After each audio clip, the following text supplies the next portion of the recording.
di tema 6 menuju masyarakat sejahtera, subtema 3 masyarakat sejahtera negara kuat, pembelajaran yang ketiga. Mari adik-adik kita belajar dengan penuh semangat ya. Pagi itu, Udin ikut ayahnya membayar pajak sepeda motor di kantor Samsat. Kebetulan hari itu Udin sedang libur akhir semester. Udin melihat banyak orang duduk sambil menunggu antrian untuk mendapatkan giliran membayar pajak. Membayar pajak merupakan salah satu pelaksanaan kewajiban sebagai warga negara. Ayah Udin membayar pajak tepat waktu. Membayar pajak merupakan kewajiban warga negara. Adapun tanggung jawab warga negara adalah membayar pajak tepat waktu. Ayah Udin telah membayar pajak tepat waktu adik-adik. Artinya ayah Udin itu telah melaksanakan kewajiban dengan benar. Oleh karena itu, ayah Udin bisa dikatakan telah melaksanakan tanggung jawabnya dengan benar, yaitu membayar pajak tepat waktu. Bagaimana jika semua warga negara memiliki tanggung jawab yang tinggi dalam melaksanakan kewajibannya seperti ayah Udin? Tentunya negara kita akan maju adik-adik karena warga negaranya sudah memiliki tanggung jawab yang tinggi. Apa dampak yang ditimbulkan? Ya otomatis negara kita akan semakin kuat. Otomatis negara kita akan semakin maju dan semakin sejahtera masyarakatnya. Dampak pelaksanaan tanggung jawab. Pelaksanaan tanggung jawab sebagai warga negara memiliki berbagai dampak, baik positif maupun negatif adik-adik. Jika semua warga negara itu memiliki kesadaran untuk melaksanakan tanggung jawabnya sebagai warga negara, maka akan tercipta kesejahteraan masyarakat.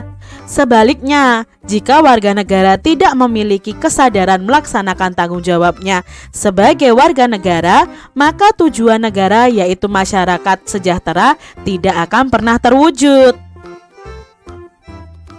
Salah satu contoh pelaksanaan tanggung jawab sebagai warga negara adalah melaksanakan kewajiban membayar pajak tepat waktu.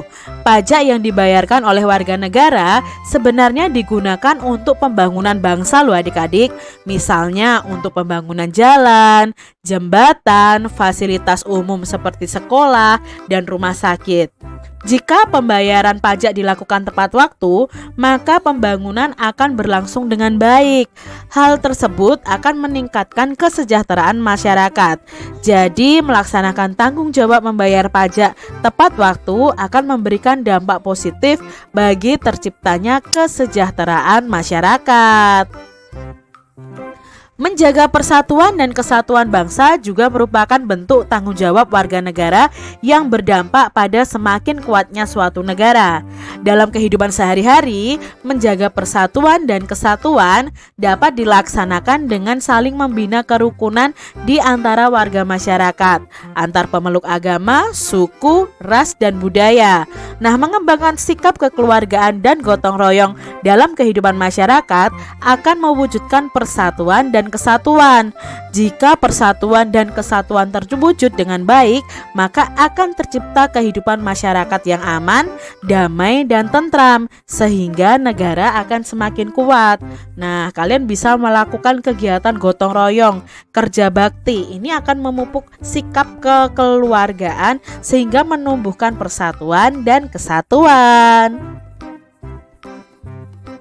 Tanggung jawab tidak hanya tercermin pada pelaksanaan kewajiban, tetapi juga tercermin pada pelaksanaan hak dengan benar. Contoh pelaksanaan hak dengan benar antara lain, kita memanfaatkan sumber daya alam sesuai kebutuhan, hemat dalam memanfaatkan sumber daya alam, serta pemanfaatan sumber daya alam dengan tetap menjaga kelestariannya. Menjaga kelestarian sumber daya alam bisa dilakukan dengan pembaruan. Nah, pembaruan misalnya melakukan penghijauan kembali dan pembibitan. Penghijauan kembali itu reboisasi adik-adik ya. Menjaga kelestarian sumber daya alam berkaitan dengan pelaksanaan hak juga dapat dilakukan dengan tidak mengambil habitat laut saat menikmati keindahan laut. pada kenyataannya masih banyak loh warga negara yang belum melaksanakan tanggung jawab atas hak dan kewajiban dengan benar dan sungguh-sungguh. Pelaksanaan tanggung jawab sebagai warga negara yang tidak dilaksanakan dengan benar akan membawa dampak negatif bagi kesejahteraan masyarakat. Contoh perbuatan tidak bertanggung jawab serta merugikan bangsa dan negara antara lain adalah korupsi, kriminalitas, dan penyalahgunaan kekuasaan. Nah, perbuatan-perbuatan tersebut adik-adik sudah seharusnya dihilangkan dengan menegakkan hukum agar tidak ada lagi perbuatan yang sama di kemudian hari. Adik-adik, sebagai warga negara, kita itu harus selalu melaksanakan tanggung jawab dalam kehidupan sehari-hari dengan baik dan benar. Dimulai dari lingkup yang paling kecil, yaitu diri kita sendiri misalnya. Sebagai pelajar harus selalu rajin belajar agar mendapatkan prestasi yang baik. Selanjutnya, penerapan tanggung jawab sebagai warga negara dikembangkan dalam lingkup yang lebih besar, yakni keluarga dan pada akhirnya lingkup kehidupan masyarakat. Jika pelaksanaan tersebut dapat berlangsung dengan baik, maka secara otomatis masyarakat itu akan sejahtera dan tercipta negara yang kuat juga adik-adik. Adik-adik, teks di atas tadi merupakan teks non-fiksi yang mengandung informasi penting dalam setiap paragrafnya. Nah, informasi penting tersebut didasarkan pada gagasan utama yang ada pada setiap paragraf. Nah, kita akan belajar menemukan informasi penting dari setiap paragraf berdasarkan gagasan utama di dalamnya. Nah, di sini di paragraf 1, gagasan utamanya itu adalah tentang dampak pelaksanaan tanggung jawab. Informasi pentingnya apa? Oh, pelaksanaan tanggung jawab sebagai warga negara itu memiliki dampak positif dan dampak negatif. Sedangkan di paragraf kedua, gagasan utamanya adalah contoh pelaksanaan tanggung jawab sebagai warga negara. Informasinya penting apa nih di paragraf kedua? Nah, di paragraf kedua ini informasi pentingnya adalah contoh pelaksanaan tanggung jawab sebagai warga negara dengan melaksanakan kewajiban membayar pajak. Tadi sudah dijelaskan tentang membayar pajak itu kegunaannya apa di paragraf yang kedua. Lalu yang di paragraf ketiga, gagasan utamanya adalah bentuk tanggung jawab warga negara untuk menjaga persatuan dan kesatuan bangsa. Informasi pentingnya apa? Nah, informasi pentingnya adalah bentuk tanggung jawab warga negara untuk menjaga persatuan dan kesatuan bangsa berdampak pada semakin kuatnya suatu negara. Lalu berikutnya di paragraf keempat, gagasan utamanya adalah bentuk tanggung jawab warga negara adalah menjaga dan melestarikan warisan budaya bangsa. Lalu informasi pentingnya itu bentuk tanggung jawab warga negara adalah menjaga dan melestarikan warisan budaya bangsa. Paragraf kelima adik-adik, itu gagasan utamanya adalah pelaksanaan tanggung jawab dalam kehidupan sehari-hari dengan yang tidak baik ya, yang contoh-contoh yang berdampak negatif. Nah, pelaksanaan tanggung jawab dalam kehidupan sehari-hari dengan tidak baik itu membawa dampak negatif bagi kesejahteraan masyarakat. Itu informasi penting di paragraf kelima. Sedangkan di paragraf keenam, gagasan utamanya adalah tentang pelaksanaan tanggung jawab dalam kehidupan sehari-hari yang dengan baik. Nah, informasi pentingnya apa? Di sini dijelaskan bahwa pelaksanaan tanggung jawab warga negara dengan baik membuat masyarakat itu sejahtera dan negaranya menjadi kuat. Itu informasi penting dari paragraf pertama sampai paragraf yang keenam. Diskusikan bersama kelompokmu nih adik-adik. Kalau kalian bisa berdiskusi dengan kelompok kalian tentang dampak pelaksanaan tanggung jawab sebagai warga negara dalam kehidupan sehari-hari. Kalian bisa membuat tampil tentang pelaksanaan tanggung jawab dan dampaknya. Contoh dari Kak Citra seperti ini adik-adik. Misalnya pelaksanaan tanggung jawab sebagai warga negara yang pertama adalah melaksanakan kewajiban membayar pajak. Maka dampak yang ditimbulkan adalah berlangsungnya pembangunan bangsa. Lalu, jika pelaksanaan tanggung jawabnya adalah saling membina kerukunan di antara warga masyarakat, antar pemeluk agama, suku, ras, dan budaya, maka dampak dari pelaksanaan tanggung jawab ini adalah terciptanya kehidupan masyarakat yang aman, damai, dan tentram sehingga negara akan semakin kuat. Contoh lain pelaksanaan tanggung jawabnya adalah mengembangkan sikap kekeluargaan dan gotong royong. Otomatis dampaknya apa? Ya akan tercipta kehidupan masyarakat yang aman, damai, tentram, sehingga negara akan semakin kuat. Kalau tanggung jawabnya adalah memanfaatkan sumber daya alam sesuai kebutuhan, otomatis dampaknya adalah sumber daya alam akan tetap terjaga, tidak akan punah, tidak akan habis adik-adik. Lalu kalau tanggung jawabnya warga negara memanfaatkan sumber daya alam dengan tetap menjaga kelestariannya, ya dampaknya ya kelestarian sumber daya alam juga akan tetap terjaga. Itu tadi pelaksanaan tanggung jawab sebagai warga negara dan dampak yang ditimbulkan jika kita melaksanakan tanggung jawab tersebut. Agar tercipta masyarakat yang sejahtera, selain melaksanakan tanggung jawab sebagai warga negara, juga diperlukan berbagai upaya untuk mengembangkan kehidupan berbangsa. Upaya mengembangkan kehidupan kebangsaan yang sejahtera itu telah tercantum dalam pembukaan Undang-Undang Dasar 1945. Hal ini berarti negara selalu mengupayakan kesejahteraan masyarakat dan bangsa. Namun demikian, upaya tersebut harus selalu mendapat dukungan dan partisipasi aktif dari seluruh warga negara. Kamu juga merupakan warga negara, sehingga kamu juga harus mendukung dan berpartisipasi dalam upaya pengembangan kehidupan kebangsaan menuju masyarakat yang sejahtera. Demikian tadi adik-adik pembahasan kita di tema 6, subtema 3 pembelajaran yang ketiga. Semoga video pembelajaran ini bermanfaat ya. Hari ini kita akan belajar masih di tema 6, menuju masyarakat sejahtera, subtema 3 masyarakat sejahtera negara kuat, pembelajaran yang keempat. Mari adik-adik kita belajar dengan penuh semangat ya. Adik-adik, ciri masyarakat sejahtera antara lain dalam keadaan sehat. Oleh karena itu, kesehatan tubuh dan kesehatan lingkungan harus diperhatikan oleh semua warga negara. Setiap warga negara hendaknya memiliki kesadaran untuk hidup sehat. Apa yang sudah kamu lakukan untuk menjaga kesehatanmu? Banyak papan reklame yang mengajak kita untuk hidup sehat. Apakah adik-adik pernah melihatnya? Seperti contoh reklame ini nih, selamatkan anak-anak kita dari bahaya penyalahgunaan narkoba. Nah adik-adik, coba perhatikan ini. Nah reklame ini isinya adalah kita diminta untuk melindungi anak-anak dari bahaya penyalahgunaan narkoba. Lalu untuk reklame ini, kira-kira menurut adik-adik isi dari reklame ini apa ya? Ya, isi dari reklame ini adalah imbauan atau himbauan untuk bisa memilih makanan dengan bijak. Jadi makanan dengan bijak itu harus ingat GGL, gula, garam, lemak. Ya, terlalu banyak gula itu berakibat kegemukan ya atau diabetes. Lalu kebanyakan garam itu juga tidak baik karena bisa menyebabkan resiko stroke. Lalu banyak lemak itu juga tidak baik untuk jantung kita. Nah, ini isi reklame dari bijak memilih makanan. Kalau reklame ini adik-adik, menurut adik-adik isinya tentang apa? Ya, isinya tentang larangan untuk tidak merokok nih adik-adik. Lalu reklame ini ada cegah dengan 3M+, Hari Demam Berdarah Nasional, perangi nyamuk dengan tepat. Nah ini berarti tentang apa?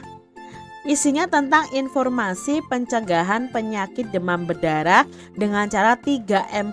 Nah, menguras tempat penampungan air, mengubur barang bekas, menutup tempat penampungan air, menghindari gigitan nyamuk, menggunakan obat nyamuk, lalu tidur menggunakan kelambu. Ini adalah reklame tentang informasi pencegahan penyakit demam berdarah.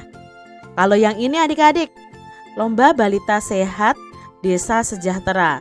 Nah berarti ini informasinya adalah ajakan untuk mengikuti lomba balita sejahtera pada suatu desa yang namanya adalah Desa Sejahtera. Adik-adik, reklame tersebut menarik karena menyajikan informasi yang penting dan disajikan dengan warna, gambar, serta tulisan yang singkat dan jelas. Nah, pada pembelajaran 2 kita sudah mengetahui bahwa reklame itu ada bermacam-macam. Di antaranya ada reklame media visual seperti pada gambar di atas tadi. Berdasarkan pemasangannya, reklame media visual itu ada yang dipasar di luar ruangan, ada yang di dalam ruangan. Nah, untuk contoh reklame media visual yang dipasang di luar ruangan yaitu baliho.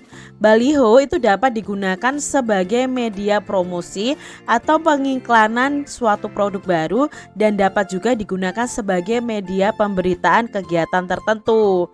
Apakah adik-adik pernah melihat baliho? Nah, dapatkah kalian membuat baliho?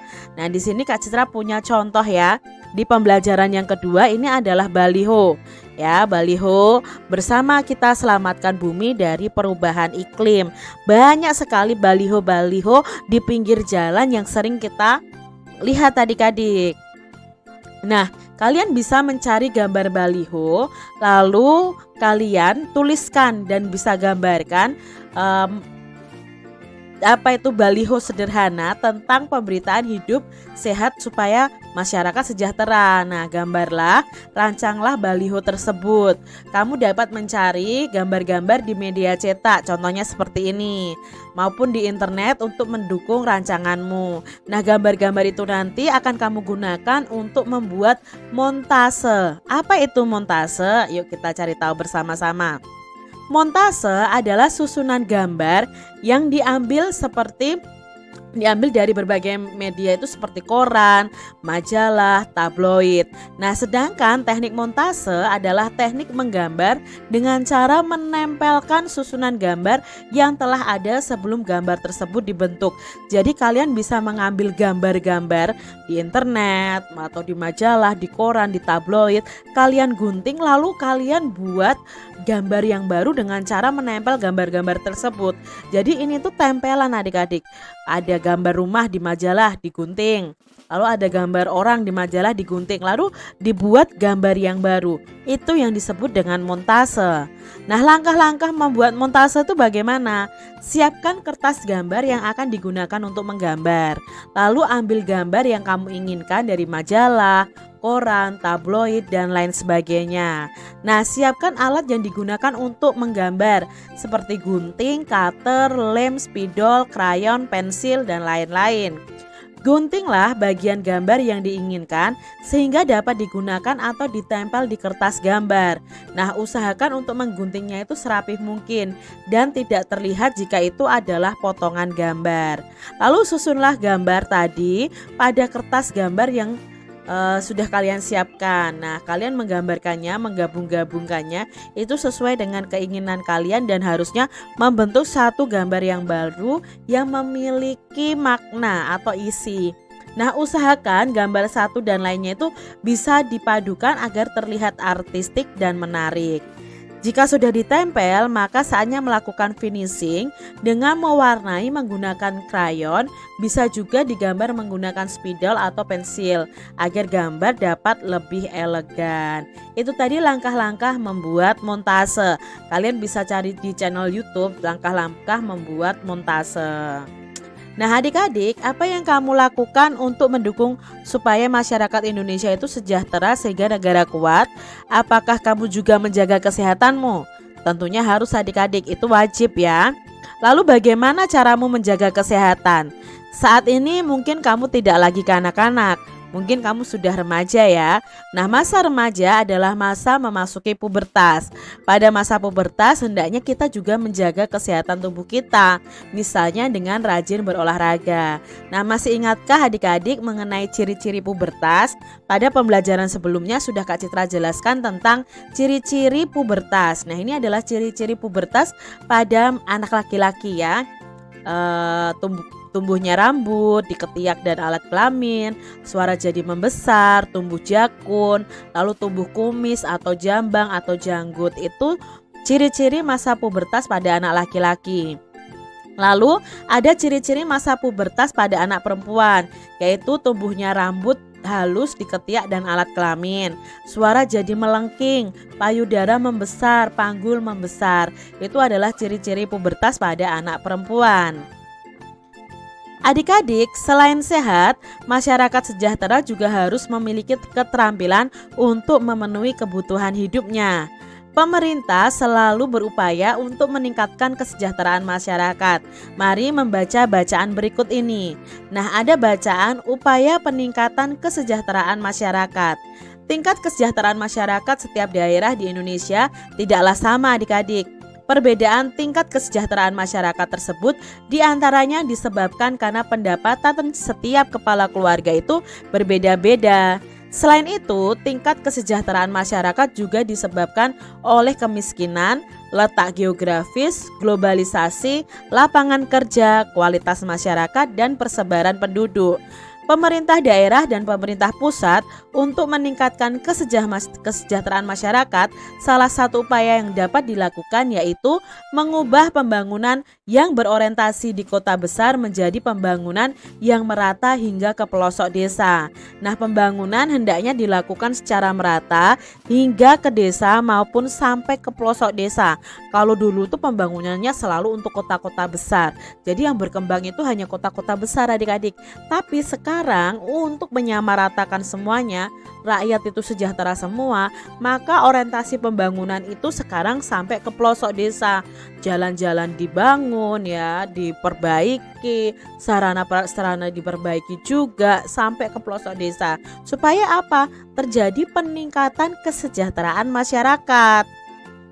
Nah, pembangunan di kota besar hanya akan memicu urbanisasi. Urbanisasi itu perpindahan masyarakat ya, perpindahan orang dari desa ke kota. Jadi otomatis kota akan semakin penuh, semakin padat, dan desa yang seharusnya harus dikembangkan tetapi malah tertinggal, malah maju di kota karena banyak orang yang urbanisasi. Nah, masyarakat desa akan berbondong-bondong bekerja di kota karena di desa tidak ada lapangan pekerjaan. Nah, akibatnya masyarakat desa enggan melakukan usaha di desa, misalnya di sektor pertanian. Nah, inilah yang ditakutkan adik-adik. Nanti banyak orang yang pergi ke kota mencari pekerjaan ya. Nah, sektor pertanian memiliki ketahanan paling tinggi dalam menghadapi imbas berbagai krisis. Pedesaan dapat berperan penting dalam penyediaan pangan. Bahkan pedesaan dapat menggerakkan ekonomi masyarakat karena kemampuannya menyerap tenaga kerja, khususnya di bidang pertanian. Dengan membangun pedesaan, kesejahteraan masyarakat di desa akan meningkat. Upaya lain untuk meningkatkan kesejahteraan yaitu menyelenggarakan pelatihan untuk masyarakat desa.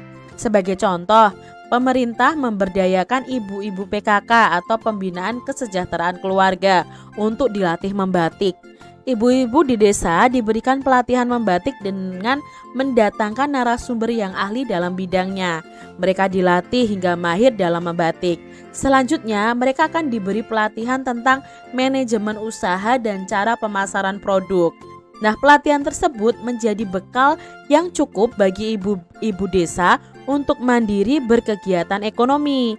Dengan demikian, pelatihan membatik dapat melatih jiwa kewirausahaan dan mengurangi kemiskinan yang ada di Indonesia.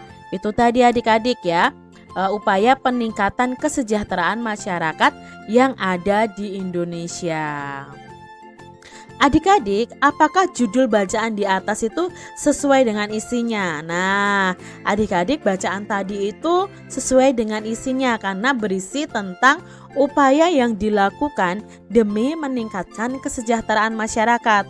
Jadi, kita pahami bersama bahwa judul itu biasanya mengandung isi dari bacaan tersebut. Nah, media menyampaikan informasi itu melalui bacaan. Tetapi adik-adik, pada beberapa media kadang dapat ditemui antara judul bacaan dan isi bacaannya tidak sesuai.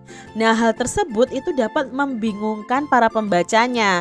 Bagaimana judul bacaan yang tidak sesuai dengan isinya? Yuk kita cermati bacaan berikut ini. Ada bacaan yang berjudul "Sukseskan Gerakan Literasi di Masyarakat". Sukseskan gerakan membaca di masyarakat judulnya. Apakah ini isinya itu tentang gerakan membaca literasi di masyarakat? Nah, kita lihat adik-adik, apakah ini benar? Yuk kita cari tahu bersama. Indonesia ingin tingkat ekonomi masyarakatnya sejajar dengan bangsa lain. Upaya membangun kemampuan ekonomi untuk kemandirian dan daya saing merupakan bagian dari cita-cita Indonesia untuk sejajar dengan negara lain. Oleh karena itu, Indonesia perlu menata sistem ekonomi yang berbasis ilmu pengetahuan dan teknologi iptek. Nah, secara sederhana, membangun kesejahteraan masyarakat hanya perlu dilakukan dengan menanamkan minat baca pada diri masyarakat. Jika minat baca masyarakat meningkat, maka tingkat kesejahteraan masyarakat akan ikut meningkat. Oleh sebab itu, penanaman minat baca pada masyarakat perlu ditingkatkan. Penanaman minat baca harus dilakukan secara rutin, sehingga menjadi kegiatan literasi yang bermanfaat dalam kehidupan sehari-hari. Kegiatan literasi tidak hanya dimaknai secara konvensional, yaitu kemampuan membaca dan menulis, akan tetapi dapat diterjemahkan sebagai kegiatan untuk mengatasi persoalan, meningkatkan kualitas hidup dan kesejahteraan.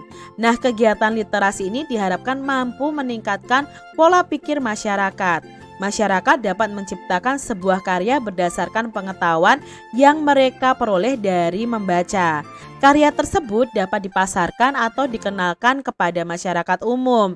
Nah, kegiatan literasi dapat dilakukan di sekolah, keluarga, dan di masyarakat. Kegiatan literasi sangat berguna untuk meningkatkan kesejahteraan masyarakat Indonesia. Kegiatan ini sangat dibutuhkan oleh masyarakat untuk meningkatkan kualitas individu, keluarga, dan masyarakat. Kebiasaan masyarakat yang menonton atau mendengar dari berbagai media elektronik lebih sering dilakukan dibandingkan membaca atau menulis. Nah, kebiasaan masyarakat tersebut harus segera dikurangi.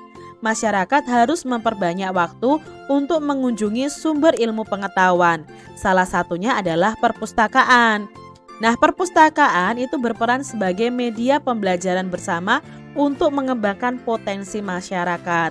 Selain menyediakan sumber-sumber bacaan untuk menggali informasi dan pengetahuan, perpustakaan juga memfasilitasi masyarakat dengan berbagai kegiatan pelatihan dan keterampilan.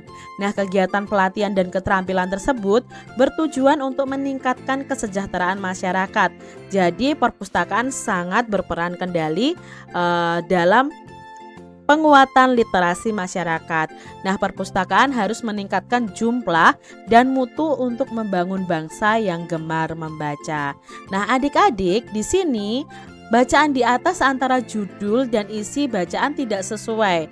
Apa judul yang menurutmu sesuai? Nah, di sini judul yang menurut Kak Citra sesuai untuk bacaan itu adalah menanamkan minat baca pada masyarakatnya. Jadi judulnya itu tidak sesuai. Judulnya yang sesuai adalah menanamkan minat baca pada masyarakat. Karena tadi dijelaskan bagaimana cara menanamkan minat baca atau literasi pada masyarakat, bukan mensukseskan gerakan literasi di masyarakat. Jadi antara judul dan bacaannya tadi tidak sesuai. Demikian tadi adik-adik pembahasan kita di tema 6 subtema 3 pembelajaran yang keempat. Semoga video pembelajaran ini bermanfaat